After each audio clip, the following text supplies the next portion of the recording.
Can you tell us a little bit about how you were became interested in building with hemp and what your sort of origin story was, what you how you were exposed to it, and then um, how you sort of made decisions to get into this industry? Yeah, absolutely. I guess well, I had a background in construction kind of throughout my whole life. My parents did a lot of renovations and fix and flip properties and things. So I was constantly around construction when I was younger. And I would work for them. I would work for their general contractor when I was younger.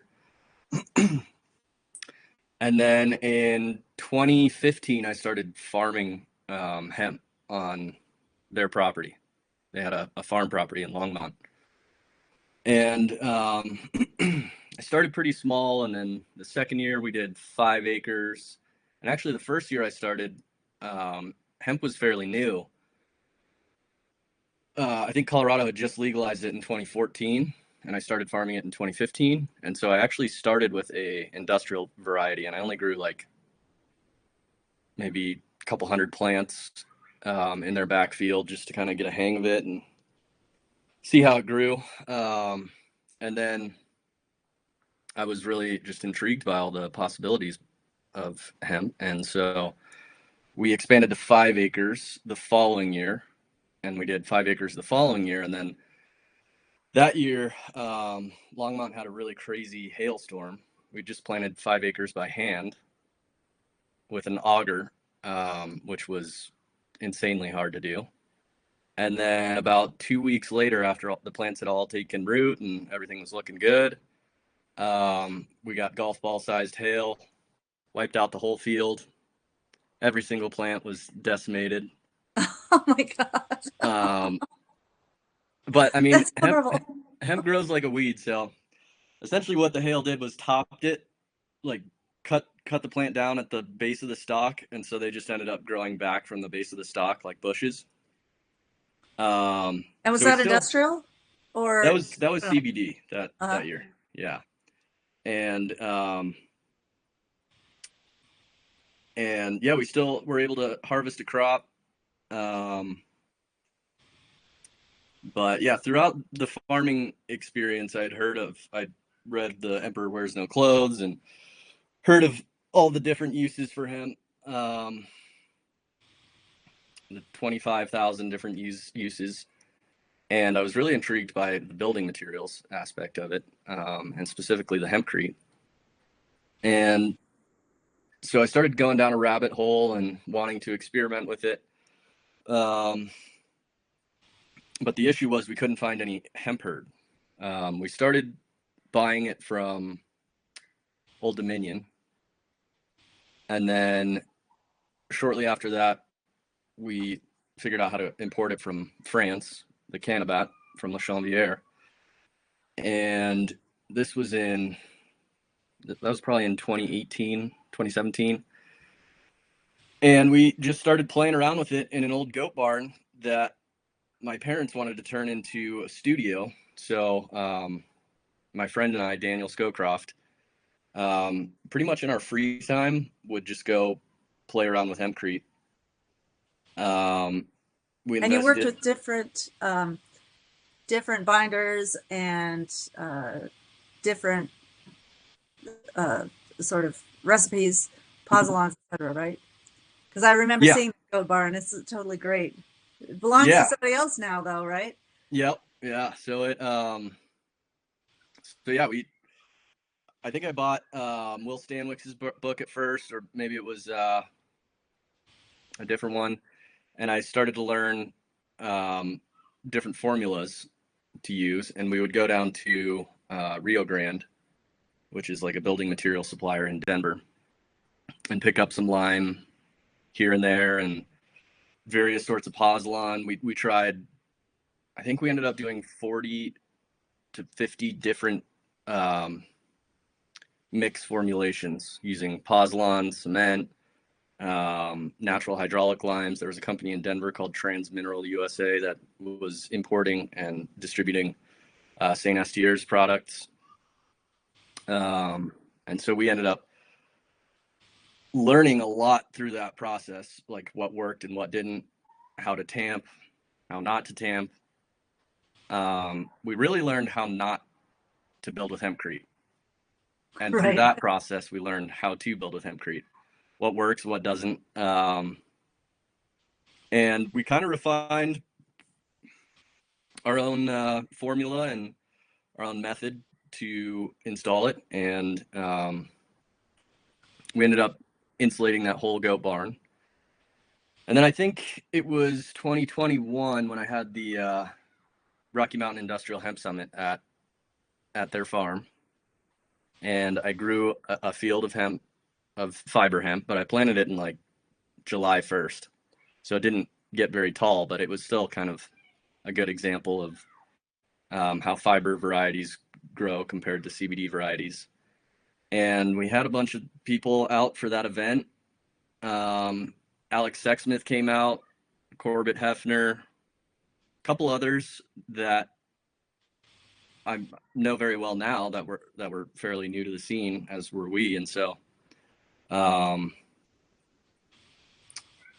through the Rocky Mountain Industrial Hemp Summit and just throughout the time that we spent experimenting with it, I had become pretty comfortable with the material and I held a class after the Rocky Mountain Industrial Hemp Summit workshop, and I met 3 or 4 people in that class that wanted to build a hemp house. Including Bruce and Bronny, who Bruce just and finished theirs yeah, Bruce up and in Bronwyn Paonia. and yeah, they were there, and Talis Schley, Taylor was who there. Okay. Talis and his brother Ryan were there. Vladi, I forget his last name, was there. He's building a hemp house. And there was one other person there that is still very interested. But yeah, so then Talis pulled the trigger, and at that time I had established connections with distributors and for Pozlan hemp and lime, and felt pretty comfortable installing it. And luckily Talis, kind of made a leap of faith, because I'd worked on one hempcrete project with Tony Lauterock from Hemp Ecosystems. I think Was that in Switzerland or where was it? no, that was in Williams, Oregon. Okay. He came Um, into the States to do it. yeah, yeah, and so I established a relationship with them, and I ended up investing to bring over.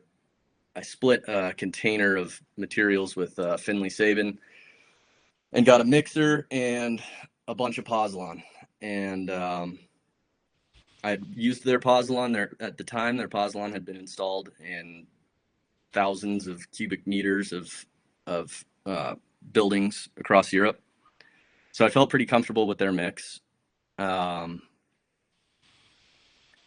Did they have the same kind of lime that you can get here in Colorado, or did they have a different, like, did they have hydraulic or hydrated, or what well, was yeah. the So Europe has natural N5? hydraulic limes, but we don't have natural hydraulic limes. They also have a lot of dolomitic lime and high calcium lime, and we have a lot of dolomitic and high calcium. Um, so I ended up just matching their technical data sheets with TDS's here in the US, and ended up getting the same exact lime that they use chemically. And yeah, and then we jumped on Talis's project, and we've done a bunch since then. Can you tell me about well, did you meet Taylor's at that event? I mean, clearly this had been sort of buzzing around in his head for a while. Yeah. So I had set up hempbuildingco.com probably like 2 years previously to that event, and he had reached out about a year before that event. So we'd been talking for about a year, and I suggested that he come up to take a look at hempcrete. We'll show him how we install it, and he can get his eyes and hands on it. And but the workshop that we had after the Rocky Mountain Industrial Hemp Summit, that was the first time I met him. Yeah. And now he has his own hempcrete company up in Salida. Is that right? And he's been working on a couple of projects with people from the Rosebud Sioux Reservation. Yeah. Yeah. So we just actually finished that project. So yeah, he started High Desert Hemp Homes, and this was his first project. And um, yeah, we had the couple members of the Rosebud Sioux came down, and I think that was probably the biggest project I've worked on so far. Can you tell us a little bit about that one? I mean, I hope that you'll be able to share some slides about that one, but can you tell us just a little bit about the project? Salida is, for those who don't know, it's way up in the mountains. It's in what we call the wildland urban interface, the wildfire zone. And can you tell us a little bit about, Taylor's experience when you were working on his house and how the neighbors got all excited? Yeah. So Taylor's house is in Howard, which is about 30 minutes east of Salida. He's got a sweet 35-acre property up there. He's kind of off grid, and I think he met these folks. I might have met them when we were doing Taylor's house in Salida. I remember meeting somebody, and they were saying that they wanted to do a hemp house as well. But he actually, he has the hemp house, and so he was able to meet people and say, "Yeah, come on up, check it out." And that's really the best selling point. Right. Best marketing you can have is living in a hemp house and being able to invite people over and Has he show done them anything special with, I mean, we've seen pictures of it with when it was just hempcrete, but has he done anything special with the outer and inner walls? I know he had one decorative wall with some strata in it. Um, did they do lime plaster, or what did they do for the outside? Yeah, so he did lime plaster on the exterior, lime base coat on the interior, and American clay on the interior. Um, at the time, he was only able to do one coat, and actually, he left it unfinished on the exterior for about a year, and then uh, only did one coat on the exterior. Wow. So it still only has one coat. I think he's going to end up doing two more coats over time. The interior is all finished. So yeah, and he has a truth window. Nice. So for you, I mean, you are not offering to build people's houses. You're working with motivated owner builders or people who are um, are able to get the framing done through some other way. And your niche is a subcontractor, like hemp insulation subcontractor. Is that pretty Yeah, much how you exactly. So felt? essentially, really, what we do is install the hempcrete, and I work with the homeowners on design aspects and um, the architects and engineers on just telling them about hempcrete and the ways that you can design with it. Um, all of our projects have been outside of the Front Range, which is like the metropolitan area in Colorado, the Denver metropolitan area. All of them have been in mostly southern Colorado. I just did a project in Paonia, Colorado, too. So that's on the western slope. We're about to start a project in the San Luis Valley, which is in southern Colorado as well. Um, but yeah, for the most part, we don't do the framing because it's just all been so far away from where I live and where my partners live. So, um, it'd be about a year to do the framing and the hempcrete installation away from home. Right. Um, we are looking to do more projects in the Boulder, Denver, Fort Collins area. It'd be nice to only have to drive about an hour or something.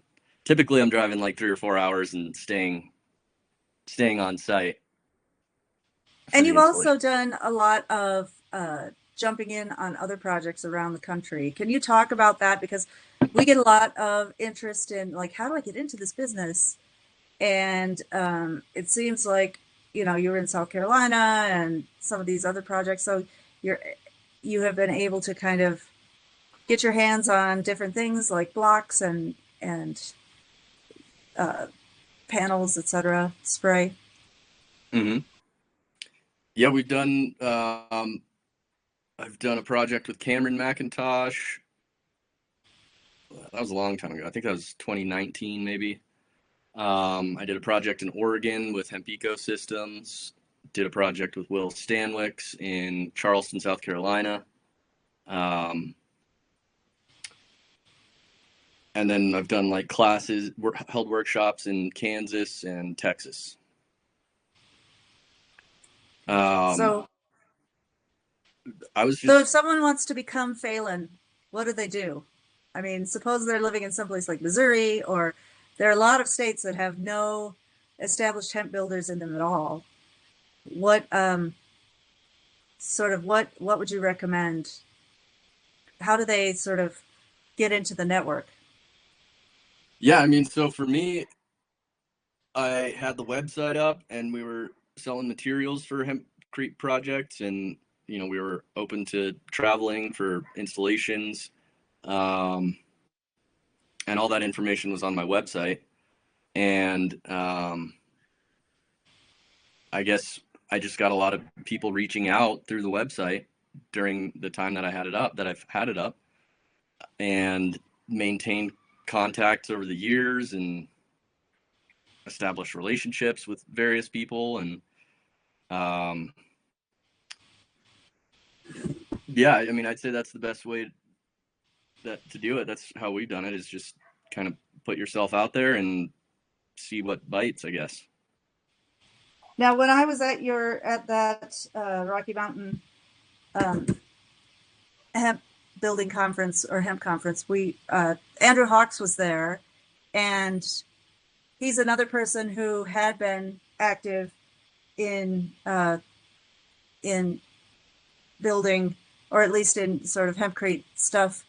And then the guy who did the David Hall, who has done the big 12-unit tip up hempcrete blocks, was at a workshop that Andrew gave, evidently. Can you talk a little bit about, I mean, what live events or what stuff have you seen here in Colorado that piqued your interest? Um, well, Andy Hawks wasn't ever building with hempcrete. He was a buddy of mine, and we he we started out investing to bring over the Cannabat. Ah, Um, okay. and I don't think he's ever held a hemp building workshop, but Oh, well, okay. Well, that was how Dave Hall remembered it. Maybe he was at your thing. I don't know if you remember him, but anyway, the point is that folks have been, Left Hand Hemp and Loveland Hemp and some of the other, early groups, John Patterson here in Fort Collins, um, have been sort of bubbling to the surface a little bit, but no big projects really. I mean, it seems like for you, connecting with people who like uh, Elia Aaliyah Field, and who was already a designer and had a vision of a home, uh, that really kind of made things a little bit easier or a little smoother. Maybe because of the website, or just because other people have kind of um, broken the ground a little bit.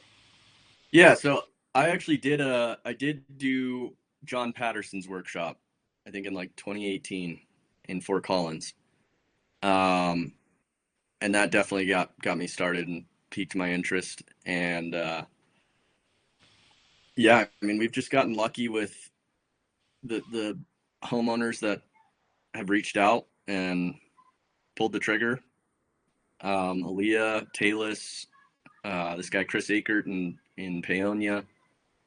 Um, I feel like Hempcrete kind of draws in very similar minded people, at least right now. because really, like for us, we get a lot of inquiries, but not, I'd say maybe 5% of them, or maybe 1% of them actually, Pull the get to the trigger. planning stage and pull the trigger. Yeah. And so, yeah, we've just gotten really lucky on that front, I guess. Fabulous. And now you're working with the Italian company with Sonini to import their blocks. Can you tell? I hope you'll talk about this during the class, but can you give us just a real quick rundown of how you encountered those blocks and how you imported them and what you've been using them for? Yeah. So,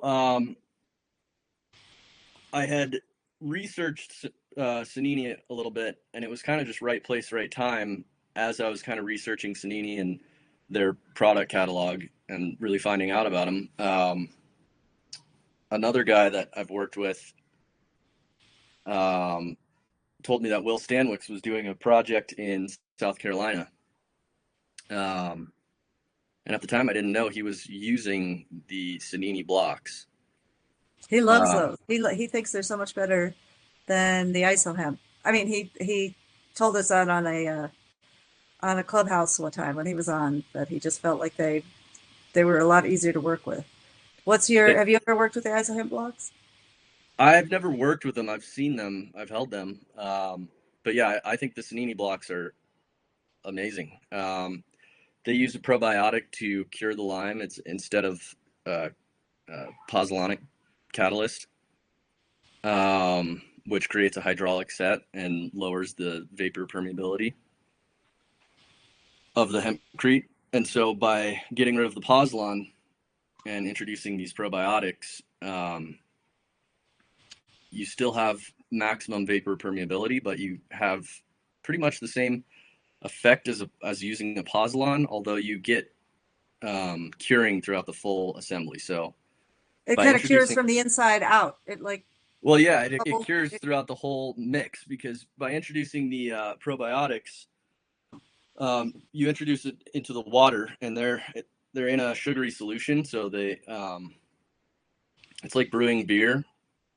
When you brew beer, you add maltose or yeah, maltose, some sort of sugar for the yeast to feed on, and they eat the sugar and emit CO2 and create alcohol. Um, where it's the same kind of aspect using these probiotics. Uh, they eat the sugar and emit CO2, and so and lime needs CO2 to carbonate to cure. So So it yeah, doesn't have to suck the CO2 from the outside atmosphere and go all the way into the middle of the brick. right, It's basically curing the entire thing at the same rate because of these little probiotic creatures that are breathing out CO2. I think it's right, so cool. right, and they're actually using the water too, so they're helping it dry faster while curing. Wow. So Okay. Sanini's blocks, they can make, I think, pretty much any of their blocks in about a 3 week period. Whereas, and they have anything from 3 centimeters to 40 centimeters, which is like 15 inches thick. Um, and yeah, so the probiotics were definitely kind of they blew my mind a little bit. I'd never heard of curing Lyme with probiotics before. I thought that was really interesting. Um, and so yeah, we went out to South Carolina and did a project with Will. He was kind of leading the project, although the homeowner had some issues with various contractors that she hired, and they didn't fully understand, I guess, how to install the blocks. Although it is very simple. Um, Is it just basic masonry? I mean, if you were using them for insulation, you just get a bricklayer or someone who can. yeah, I Uh, mean it's pretty much basic masonry. You can use a lime and sand mortar. We did on that project. We used an NHL2 and sand, um, and you can use hemp and lime as well for your mortar, so you get more insulation. uh-huh. And so that's actually what Sanini more so recommends doing. Um, but it's really just kind of what's available to you and what's most cost effective. Um, But yeah, it's pretty much basic masonry. I guess the mixes are a little different. Most masons are more familiar with cementatious mortars, cement-based mortars, and cement-based products. Um, and yeah, so you have to brick tie the blocks as well to the frame. Ah, On okay. that project we did, because we did a double wall system where there was blocks on the inside of the framing and blocks on the outside. So we created two walls, and then there was hemp wool or canna fiber, Italian hemp wool, between studs. There we go. And you have now you are the U.S. distributor for these Cennini blocks. Yeah. So over the course of like 6 months before we went to the Charleston project, and about a year after that, we'd been in communication with Paolo, who's the sales director for Cennini, and we established a good relationship with them, and we became the distributor for North America. Nice. So, what kind of projects are you using those blocks on the Paonia? Did you use those on the Paonia project, or are you saving those for other people to buy, or what's your thought on that? So so far we've used them in tricky areas on our cast in place projects. Um, Last year we were still kind of solidifying the relationship with Cennini, and was we were just getting the first shipment of blocks, and we used them on like between windows, um, and you can use them up at the top of the wall, just underneath the soffit, Where where it's it's really hard to tamp. Yeah. exactly, yeah. Do you think Um, economically it's still better to do cast in place as far as keeping the price down, or do you think that suppose that these Sonini blocks were made here in Colorado, do you think that you'd be able to um, eliminate some of the first of all the labor and second of all the waiting for the cure time? well, I think ergonomically and economically, it makes more sense to build with blocks. I do like building with cast in place, but it is very labor intensive. Um, and we usually have some pretty large crews working for about a month or month and a half to do an installation, a cast in place installation.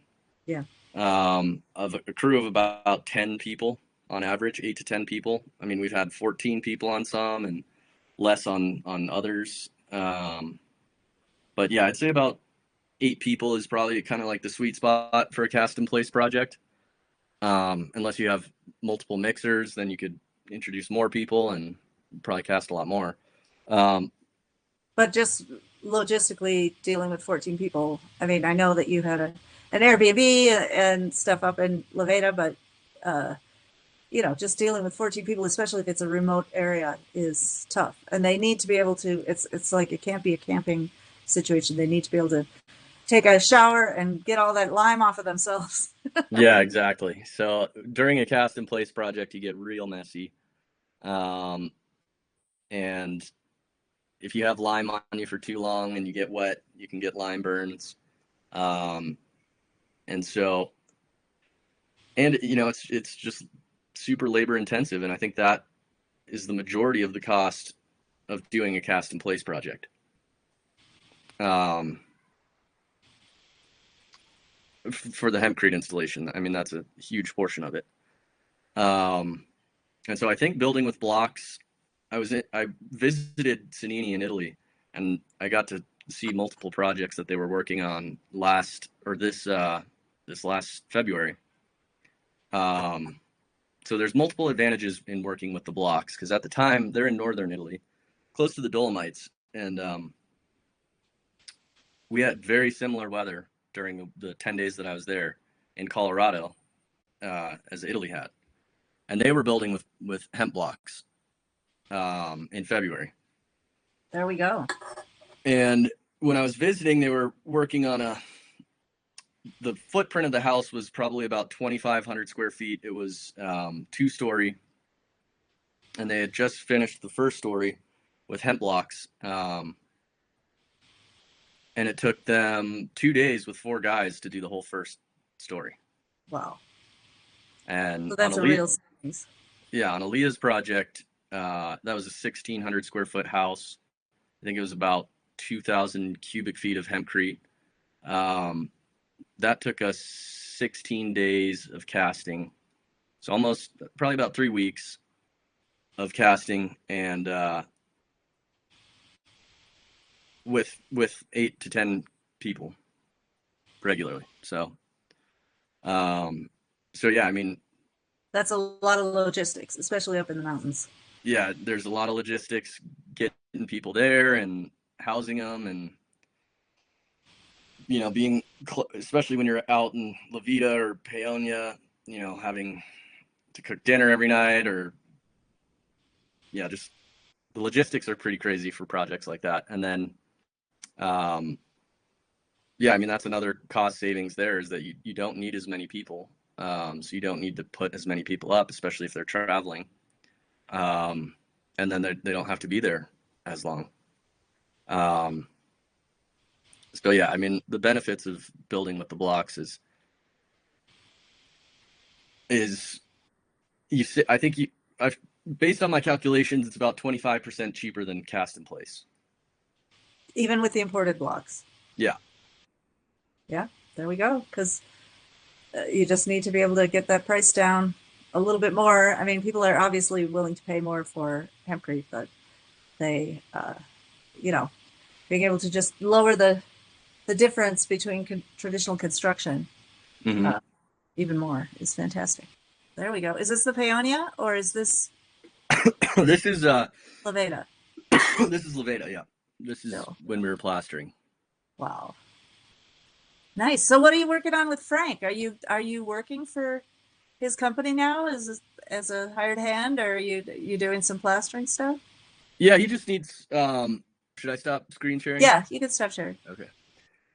He's just doing a project in Longmont, and I just moved to Longmont. And he just hit me up a couple days ago and said, "Hey, you want to help us out? We got a big wall we're doing." And Nice. so I kind of just jump in whenever they need a hand. Nice. And I'm Fantastic. between projects right now. I'm waiting on the Cosmos project to start, which looks like it'll start probably second week of July now. God, I hope it's not unbearably hot. Yeah, I know it'll be there's no shade out there on yeah, the plains. yeah. Well, we'll be building the panels inside. Oh, he's doing panels. Okay, Yeah, nice, nice. And you're doing those panels with the blocks. That's another thing that we could talk about on Thursday is how easy they are to cut, yeah, so that you can make different sort of thicknesses and sizes. yeah. So we're not making these panels out of blocks. We make our Oh, non-structural panels out of blocks. We're making structural panels for this project. okay. So they're like sips. Are they do they have are they like a rectangle with hemp inside, or are they like the ones Dave did in Newburyport, Massachusetts? They have a, I think, even a steel frame inside the hempcrete. So the wall is completely, you can't see the support at all because it's sort of buried in there. Right. Yeah, we're doing single stud framing with wood framing. Okay. They're 8 foot by 9 foot panels, 9 inches thick. Wow. Okay. Um, and then there's some custom panels that we're doing. Nice. I think they have some circular windows and Yeah. things like that. So And then are they renting some kind of a warehouse or something where you're going to make all this stuff? Is it going to be nearby, near the site, or is it? yeah, so I'm renting out a portion of Corbett's processing Oh, facility, nice. which is an old potato drying shed. So he has these big, like 125 by 40-foot bays that I think there's like 10 of them in his warehouse, and we're just renting one of them and make the panels in there, and then let them dry and cure there, and then we'll bring them to site. And it's only about a 20-minute drive from there Nice. to the Nice. site. Well, I can't wait to hear about it. So, all right, Phelan, that was great. Congratulations. This is going to be really exciting. And yeah, these folks, they're the second cohort is almost all folks who are in the contracting business who want to build and they want to be a Phelan. And two of them, one in California and one in Florida, really want to do hempcrete ADUs. So if you have any advice for them, that would be really good. Um, Yeah, we were looking at coming up with some ADU designs. So you yeah, know who else has some really great ADU designs that are already done is is April Alex. McGill Oh, okay. and Tim Kavanaugh have Okay. three. We've got some projects coming up. Potentially, we might be doing something with the Veterans Community Project. Oh, nice. Is that Greeley or is that They were in Longmont, but now they're Long? national. They're doing a project in Kansas City and Glenwood, Arizona. Okay, nice. That we might do some blocks for that project on, That would be great. and those are 25 ADUs essentially. Nice. Gosh, wouldn't that be cool? I mean, that would just be kicking down another door. Yeah, yeah, it'd be awesome. Be great.